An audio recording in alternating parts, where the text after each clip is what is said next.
When any casting director reads a script, they're also writing at the same time who they imagine in the role. We'll read a script and we'll come together, and very often our first instinct ends up eventually getting the role. It's a fun game to play. Other times, we could think of 200 people, and the last person we think of gets the role.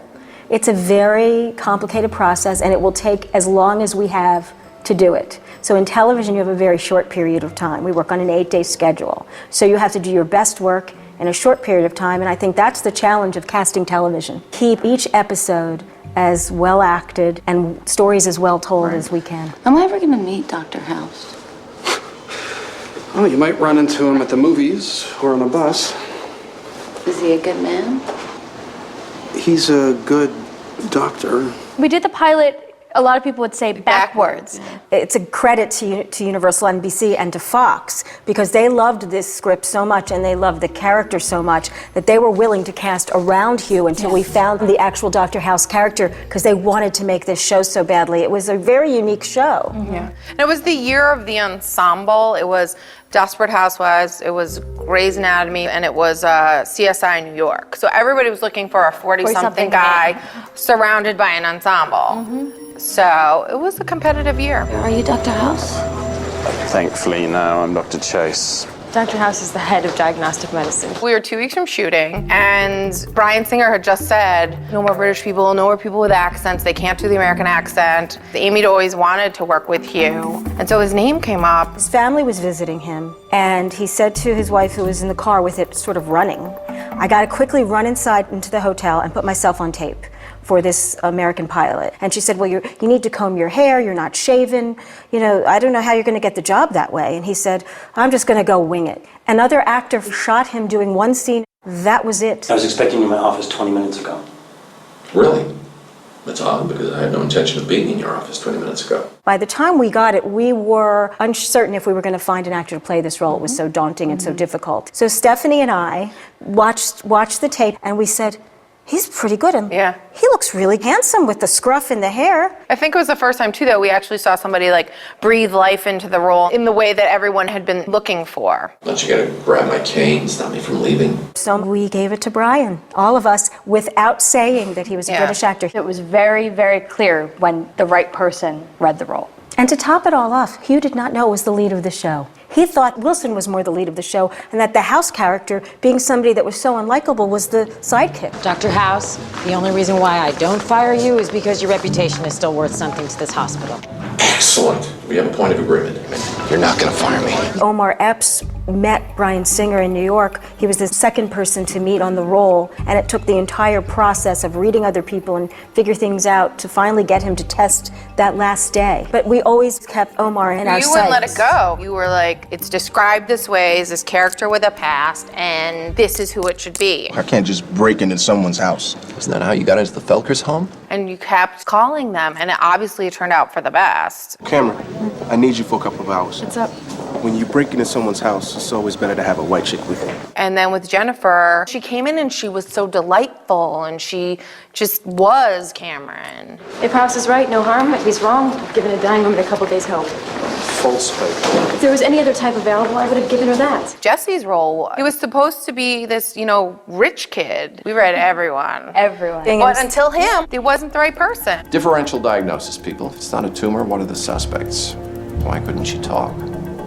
Aneurysm, stroke, or some other ischemic syndrome. Get her a contrast MRI. We also had a very hard time getting a lot of actors to say the medical jargon and make it sound like it was fluid and they were really doctors. If this is the best team in the world, the most elite group of doctors, certainly the people playing them were going to have to say those medical terms. And there were a lot of people that couldn't. And then, 4 years later, we ended up finding more people who could say it in season 4 when we added more cast members. Sounds like fibromyalgia.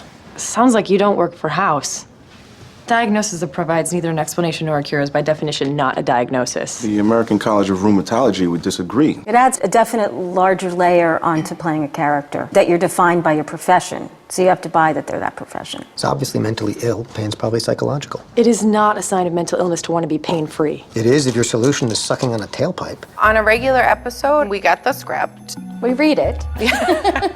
We figure out who's in it. We figure out how many guest stars, how many co-stars. Is there a single lead of the episode? We talk about each page, what elements are involved in those pages, from stunts to hair and makeup to prosthetics. Everything that impacts our department will come out and we'll take notes. 90% of the time, our guest stars are large roles and are as large as our series regulars. Yeah, there's only one or two usually that are. A season that aren't as large. So I think now it's a little easier because once the show started airing, actors in the industry have been able to see how wonderful those roles are and what that can do for their career. And so the people that come in commit to thinking about the role. Sometimes they'll do research on the internet, thinking about what the character would be, knowing that they're not just coming in and reading lines, but they're really an important central character to the show. Yeah, like with Lori Petty, she researched what it was to have her disease. You know, she really went for it and committed to it. With or without these drugs,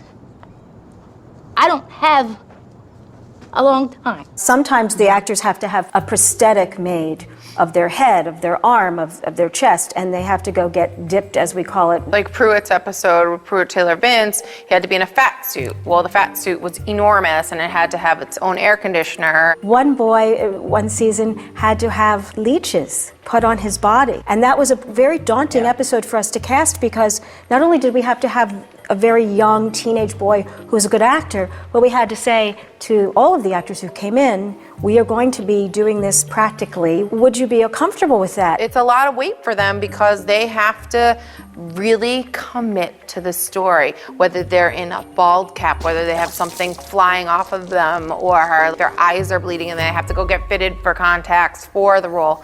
It's a lot. Why aren't you saying anything? What's wrong?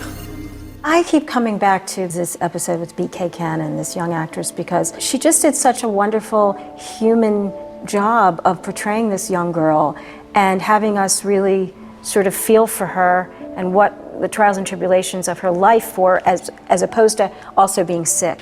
That one rings really true to me. You know what they did last year? They took these photos of me for the yearbook. But it wasn't.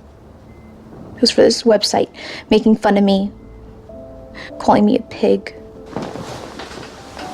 Let's just make you better. Every year at the beginning of the season, I make a list. I'm like, in my dream world, I will work with these actors.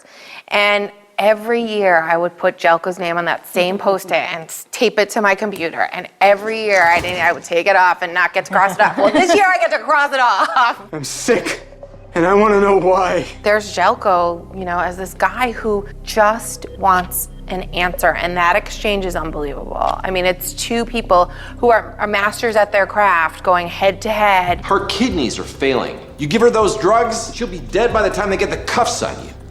I need my answer. If you didn't have Jelko Ivanek there, like who else would be able to be that skilled of an actor to make that thing come to life? And for me, that was just a dream come true. I think that the addition of Michael Weston in those first couple of episodes was very interesting too. He's amazing, and I just watched those episodes come together and just laughed. I feel like an idiot. Because he added such humor to that role, and it was funny on the page the way that David and the writers wrote it, but he just added just something extra special. It was the truth that mattered to him and the truth that mattered to her. Why did it matter to you? First of all, stop saying a truth. There is only one truth. That may be true for you. Janelle is a huge Dave Matthews fan, and she was the one who put forth that idea, and it ended up being a wonderful episode. Stephanie's been wanting to work with Mos Def and Jelko Ivanek for many years, and she made those episodes happen. And I got to cast Meatloaf, which makes me happy because I grew up with his music, and Colleen Camp, an actress who I worked with and known for 20 years, ended up playing his wife. And I have to say, when I was a casting associate and I first met Colleen, the last thing I would have said to her is, in 10 or 12 years, I'm going to cast you as the wife of Meatloaf. But how great is that in season 5? You're still with me. Where the hell else am I gonna go? For the smaller roles that are like nurses and anesthesiologists and heart surgeons and all that stuff, we keep records of who we've hired in the past. We like the world of the hospital. We like to bring people back. We make sure they're in the same part of the hospital as they were. If you were in the OR, you stay in the OR. If you're in the ER, you stay in the ER. And if you were a heart surgeon, you can't be a brain surgeon now. So I try to keep track of all of that stuff. We often will see 30 people for a very small role. and we're very, very careful about who we choose. You know, we like it to look different. We like it to also believably be people that you would find in New Jersey. Feels good. Exactly when did New Jersey run out of horny 17-year-old boys? So we just try to keep it as fresh as possible. We don't want it to look like any other show on television. You've been plucked and set into a hospital, and these are the people that work there, and these are the people that are patients there. So how are you feeling? Much better, thanks. Are you Dr. House? I thought he was a he, but no. Thank him for me. We love what we do. I mean, we're very blessed to have careers that we love. Cool, huh?